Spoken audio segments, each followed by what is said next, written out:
जब जब जुल्म होगा तब तब जिहाद होगा। मुर्दा कौमें सरेंडर करती, मुसलमानों को टारगेट किया जा रहा है। दोस्तों, यह बयान मौलाना महमूद मदनी का है। सुप्रीम कोर्ट पर भी उठाए सवाल, लेकिन मौलाना के बयान बीजेपी को रास नहीं आई। जानेंगे मौलाना मदनी ने क्या बयान दिया और भाजपा ने इस पर क्या पलटवार किया है। और दूसरी तरफ जम्मू में सच दिखाने वाले एक मुस्लिम पत्रकार का घर बुलडोजर से गिरा दिया, लेकिन एक हिंदू परिवार ने इंसानियत की ऐसी मिसाल दी कि हर कोई हैरान रह गया। ये 5 मरले का प्लॉट दिलवा रहा हूँ और रिटर्न में भी दूंगा। जिसकी हर तरफ तारीफ हो रही है, जिसे देखकर लोग कह रहे हैं नफरती अंधेरे को चीरती रोशनी। लेकिन सबसे पहले हम बात करते हैं मौलाना महमूद मदनी के बयान की। दोस्तों, भोपाल में जमीयत उलमाए हिंद की गवर्निंग बॉडी की बैठक में शनिवार को मौलाना महमूद मदनी ने कहा कि मौजूदा दौर में इस्लाम और मुसलमानों के खिलाफ नफरत फैलाने की कोशिश बढ़ गई है। जिहाद जैसे मुकद्दस शब्द को आतंक और हिंसा से जोड़ना जानबूझकर किया जा रहा है। उन्होंने कहा, लव जिहाद, लैंड जिहाद, थूक जिहाद जैसे शब्द मुसलमानों को बदनाम करने के लिए गढ़े गए हैं। इस्लाम में जिहाद का मतलब अन्याय और जुल्म के खिलाफ संघर्ष है। जब जब जुल्म होगा तब तब जिहाद होगा। लेकिन दोस्तों, मौलाना महमूद मदनी के बयान के सिर्फ इसी हिस्से को काटकर गोदी मीडिया में चलाया जा रहा है।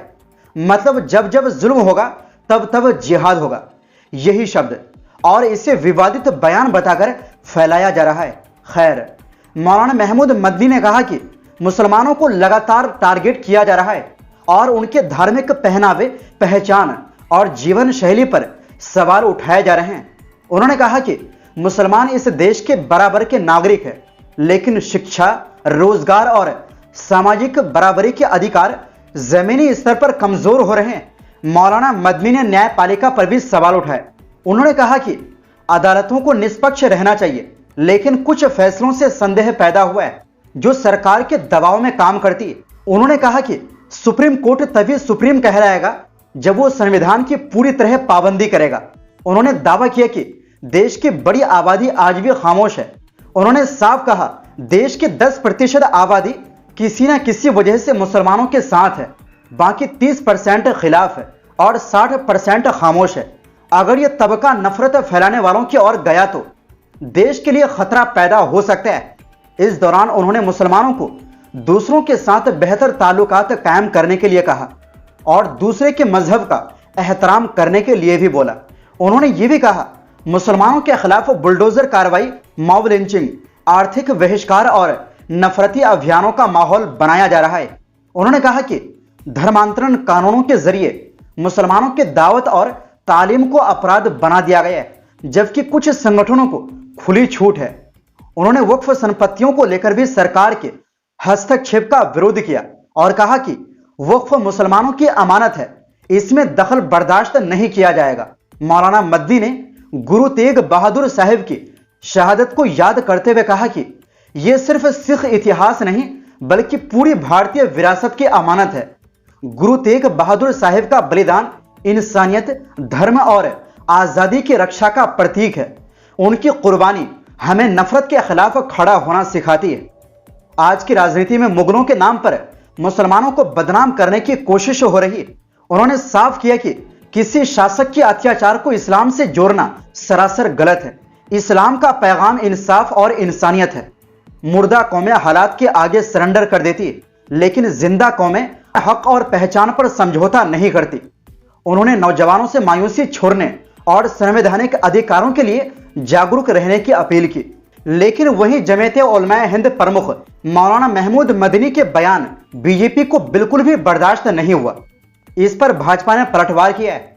संबित पात्रा ने कहा कि मौलाना का भोपाल में दिया गया बयान भड़काऊ और देश को बांटने वाला है। जिहाद के नाम पर जिस प्रकार से लोगों ने भारत में ही नहीं बल्कि भारत के बाहर भी आतंक फैलाया है, वो हमने देखा है।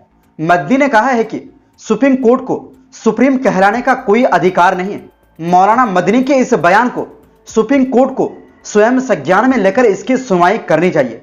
वहीं सहकारिता, खेल एवं युवा कल्याण मंत्री विश्वास सारंग ने मौलाना मदनी के वंदे मातरम संबंधी बयान पर पलटवार किया है। उन्होंने कहा कि हिंदुस्तान की हवा पानी में जीकर अगर कोई वंदे मातरम पर सवाल उठाता है तो ये संवैधानिक व्यवस्था का अपमान है। लेकिन दोस्तों, सवाल आपसे, क्या आपको मौलाना महमूद मदनी के बयान नफरती लगी या सच्चाई है? आप कमेंट में जरूर बताइए।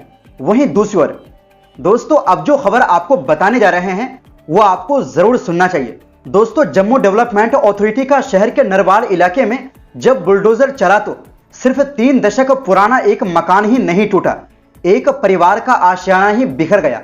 अधिकारी ने इसे अवैध कब्जा करार दिया और देखते देखते कश्मीरी पत्रकार अरफाज अहमद की मेहनत की सारी कमाई मलबे में बदल गई। चुनिंदा कार्रवाई का आरोप लगा, उनके घर ढहाने और उनकी बदहाल स्थिति का वीडियो वायरल हुआ तो राजनीतिक दल आरोप प्रत्यारोप लगाने लगे। लेकिन इसी बीच एक उम्मीद की बड़ी किरण भी नजर आई।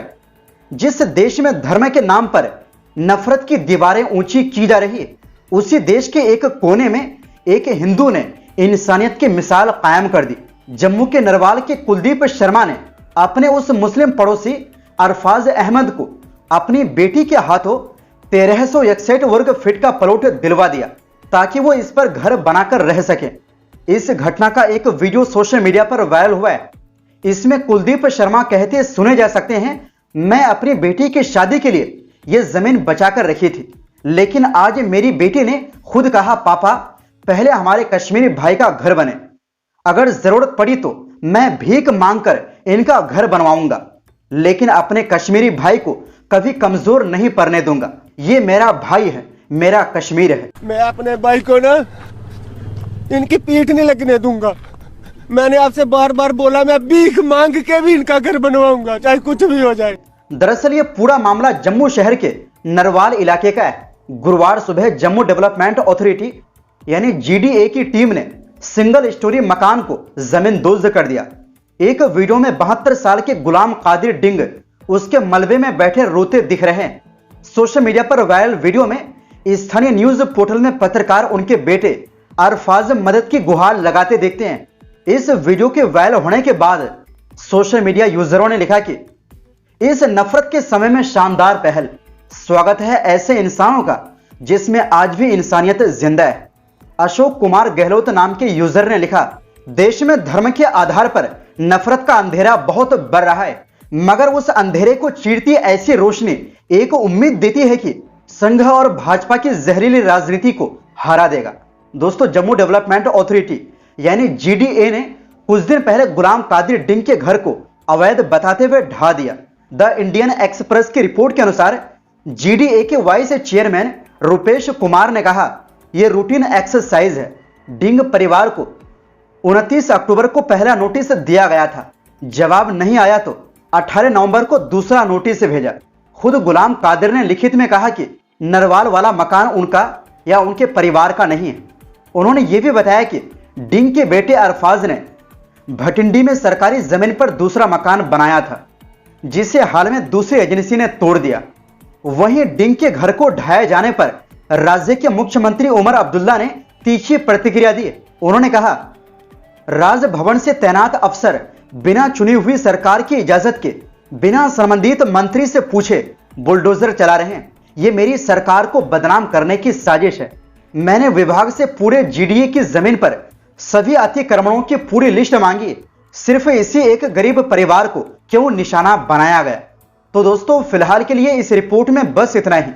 आपसे गुजारिश है, हमारी सपोर्ट के लिए वीडियो को लाइक और शेयर जरूर करें, क्योंकि आपकी सपोर्ट ही हमारी ताकत है। बहुत बहुत शुक्रिया।